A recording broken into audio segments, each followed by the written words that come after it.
పరమతండ్రి, నీకు వందనాలు. మరొకసారి ఈ ఉదయకాల సమయంలో నీ వాక్యమును ధ్యానం చేయడానికి మీరు మాకిచ్చిన ఈ మంచి సమయమును బట్టి నీకు కృతజ్ఞతలు చెల్లిస్తున్నాం.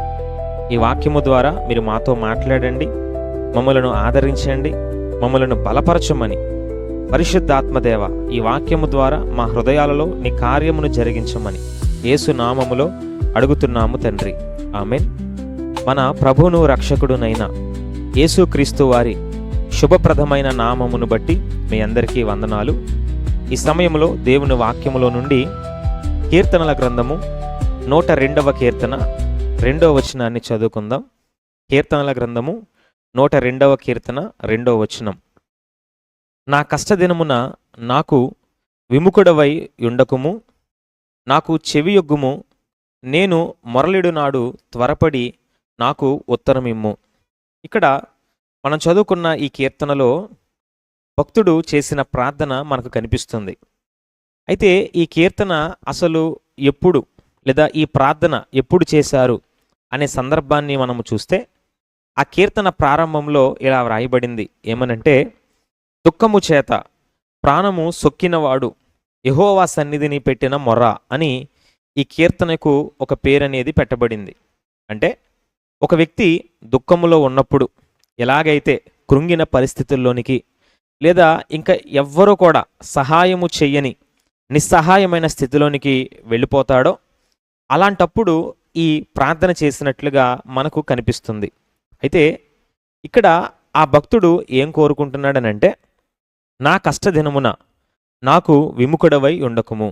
అంటే నా కష్టదినమున, నా శ్రమ దినమున, నేను నా జీవితంలో అనేక బాధలు, ఇబ్బందులు లేదా అనేక పోరాటాలు, శ్రమలు నేను అనుభవిస్తున్న ఆ సమయములో నాకు నీవు విముఖుడవై ఉండవద్దు అని దేవుని దగ్గర ప్రార్థిస్తున్నాడు.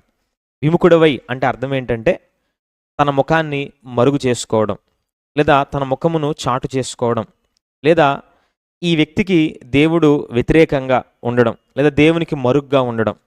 కాబట్టి ఇలా ఉండొద్దు అని ఆ భక్తుడు దేవుణ్ణి బతిమాలుకుంటున్నాడు. నిజమే, మన జీవితంలో మనము సంతోషించినప్పుడు చాలామంది మనతో ఉంటారు. మన బంధువులు, స్నేహితులు అందరూ కూడా మనతో కలిసి సంతోషిస్తారు. మన జీవితంలో ధనం ఉన్నప్పుడు, అన్నీ బాగున్నప్పుడు, అన్ని పరిస్థితులు అనుకూలంగా ఉన్నప్పుడు మనల్ని ప్రేమించేవారు, మనతో స్నేహం చేసేవారు, మనతో మాట్లాడేవారు చాలామంది ఉంటారు. కానీ మన జీవితం ఎప్పుడైతే కష్టాల గుండా వెళుతుందో, మన జీవితంలో ఎప్పుడైతే శ్రమలు, పోరాటాల్ని మనము ఎదుర్కొంటామో, మనము అన్నిటినీ కోల్పోయి నిస్సహాయమైన స్థితిలోనికి వెళ్ళిపోతామో, అప్పుడు మనము ప్రేమించిన వారు, మనము మేలు చేసిన వారు, అప్పటి వరకు మనతో ఉన్నవారు కూడా మనల్ని విడిచిపెట్టి వెళ్ళిపోతారు. ఇది అనేక సార్లు అనేక మంది జీవితాల్లో జరుగుతూ ఉంటుంది. కానీ ఆ కష్టకాలంలో, ఆ దుఃఖ సమయములో మనతో ఉండాల్సిన వాడు, మనతో ఉండుటకు మనము కోరుకునేవాడు ఎవరు అనంటే మన ప్రభు అయిన యేసుక్రీస్తు వారే. ఎందుకనంటే ఆయన మనతో ఉంటే ఆ కష్టకాలములో, ఆ సమయములో, ఆ పోరాటాలలో ఆయన మనతో ఉంటే గనక మనము దేన్నైనా సరే జయించగలము. కాబట్టి మీ జీవితంలో ఒకవేళ మీరు కలిగి ఉన్న పోరాటాలను బట్టి, మీరు కలిగి ఉన్న ఇబ్బందులను బట్టి, లేదా మీకు కలుగుతున్న శ్రమలు, శోధనలను బట్టి కృంగిపోయిన పరిస్థితుల్లో, సొమ్మసిల్లిపోయిన పరిస్థితుల్లో ఇంకా నాకు ఎవరు సహాయం చేసేవారు లేరు, నన్ను ఎవరు విడిపించేవారు లేరు, నా జీవితం అంతా ఇంతే అని ఒకవేళ నిస్సహాయమైన స్థితిలో, కృంగిపోయిన స్థితిలో మీరు ఉన్నారేమో, అలాంటప్పుడు మనుషుల వైపు చూడకండి. వారొచ్చి సహాయం చేస్తారు, వీరొచ్చి సహాయం చేస్తారని మనుషుల కొరకు ఎదురు చూడకండి. ఒకవేళ మీ జీవితాన్ని ఎవరైనా ఆ సమయంలో విడిచిపెట్టి వెళ్ళిపోతూ ఉంటే వారిని బతిమాలుకోకండి. ఎందుకనంటే వారెవ్వరి ద్వారా మీ జీవితాల్లో విడుదల కలగదు. కానీ ఆ కష్టకాలములో, ఆ దుఃఖ సమయములో, ఆ దినములలో మీరు అడగాల్సింది ఎవరి సహాయాన్ని, లేదా మీరు కోరుకోవలసింది ఎవరి తోడుని అని అంటే గనక శ్రమలో కూడా మనకు తోడుగా ఉండి గాఢాంధకారపు లోయలోనైనా సరే మనతో కలిసి నడిచే మన ప్రభు అయిన యేసుక్రీస్తు సహవాసాన్ని మీరు కోరుకోండి. ఎందుకనంటే ఆయన మీతో ఉంటే దేన్నైనా జయించగలరు. ఆయన మీతో ఉంటే ఎలాంటి గాఢాంధకారపు లోయనైనా దాటగలరు.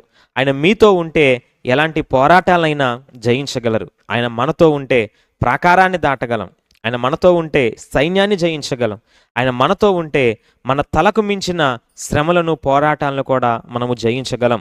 అందుకనే ఈ భక్తుడు దుఃఖ పరిస్థితుల్లో, దుఃఖము చేత సొమ్మసిల్లిపోయి నిస్సహాయమైన స్థితిలో ఉన్నప్పుడు దేవుణ్ణి అడుగుతున్నాడు, నా కష్టకాలమందు, నా కష్టదినమున నాకు నీవు విముఖుడవై ఉండవద్దు అని. ఎందుకనంటే ఆ కాలంలో, ఆ సమయంలో మనుషులు వదిలేసినట్లుగా దేవుడు కూడా వదిలేస్తే అసలు మానవుడికి బ్రతుకనేదే లేదు. ఈ విషయం మనకు కూడా బాగా తెలుసు. ఎందుకనంటే ఎన్నోసార్లు మన జీవితంలో మనకు ఎదురైన శ్రమలు, పోరాటాలలో మనము నమ్మిన వారు ఎంతోమంది మనల్ని విడిచిపెట్టి వెళ్ళిపోయారు. కానీ అలాంటప్పుడు మనల్ని ఆదరించిన వాడు యేసయ్యే. మన దగ్గరకు వచ్చి మనల్ని బలపరిచి, నేనున్నాను కదా, నువ్వు భయపడవద్దు, వీటన్నిటిని మారుస్తానని మనకు మాట ఇచ్చి ధైర్యపరిచి మన స్థితిని మార్చిన వాడు యేసయ్యే. కాబట్టి ఆ ప్రభు ఉంటే మనము దేన్నైనా జయించగలం. ఒకవేళ మరలా నీ జీవితంలో ఇప్పుడు కృంగిపోయిన స్థితిలో నీ ఉన్నావేమో, నా జీవితం అంతా ఇంతే నువ్వు అనుకుంటున్నావేమో, నువ్వు భయపడొద్దు. తల్లి విడిచిన, తండ్రి మరచిన, స్నేహితులు వెలివేసిన, బంధువులు వదిలేసిన యేసయ్య మాత్రం మనల్ని ఎప్పుడు విడువనివాడు. ముదిమి వచ్చే వరకు మనల్ని ఎత్తుకునేవాడు ఆయనే. ఇదిగో శ్రమలో మనకు తోడుగా ఉండి మనల్ని విడిపించి గొప్ప చేసే దేవుడు ఆయన. కాబట్టి ఆయన వైపు చూడండి, ఆయన సన్నిధికి దగ్గరగా ఉండండి. శ్రమలు కలిగాయి అని చెప్పి ఆయనకు మీరు దూరం కాకండి. ఆయన మీకు దూరం అయితే మనము బ్రతకలేం, ఆయనకు మనం దూరమైనా మనము బ్రతకలేం. కాబట్టి ఎవరు ఎలా ఉన్నా సరే మన కష్టకాలం ముందు మనకు దగ్గరగా ఉండి, మనకు సమీపంగా ఉండి, మనల్ని ఆదరించి ఆ శ్రమ నుండి విడిపించే యేసయ్య, మనల్ని గొప్ప చేసే ఆ ప్రభువు మనతో ఉంటే దేన్నైనా జయించగలం. అందుకనే ఈ భక్తుడు నాకు విముఖుడుగా నీ ఉండొద్దయ్యా, నన్ను విడిచిపెట్టొద్దు ప్రభు అని బతిమాలుకుంటున్నాడు. అలాంటి కృప మనకు కూడా కావాలి. దేవుడు మనతో ఉంటే, ఆయన సన్నిధి మనతో ఉంటే దేన్నైనా జయించగలం. యేసు నామములో ప్రభువే మన పక్షమున నిలిచి మనల్ని ఆదరించి బలపరుచునుగాక. ఆమేన్. యేసు నామములో ఈ వాక్యమును వింటున్న మీ అందరి మీదకి అబ్రహాం ఆశీర్వాదాన్ని మేము విడుదల పరుస్తున్నాం. మీలో ఎవరైతే బలహీనులుగా ఉన్నారో యేసు నామములో ఆయన స్వస్థపరిచే ప్రభావాన్ని మీ మీదకి మేము విడుదల పరుస్తున్నాం. పరిపూర్ణమైన ఆరోగ్యము, స్వస్థత యేసు నామములో కలుగునుగాక. ఈ దినము మీరు చేస్తున్న పనులు, ప్రయాణాల్లో దేవుడు తన కాపుదలు అనుగ్రహించి క్షేమము, నెమ్మది, సమాధానము, సమృద్ధిని మీకు అనుగ్రహించునుగాక. ఆయన కృప మనకు తోడుగా ఉండి ఆయన ఆత్మ ద్వారా నడిపించబడుతూ ప్రభు యొక్క రాకడ కొరకు దేవుడు మనల్ని అందరినీ సిద్ధపరచునుగాక. యేసు నామములో అడుగుతున్నాము తండ్రి. ఆమేన్.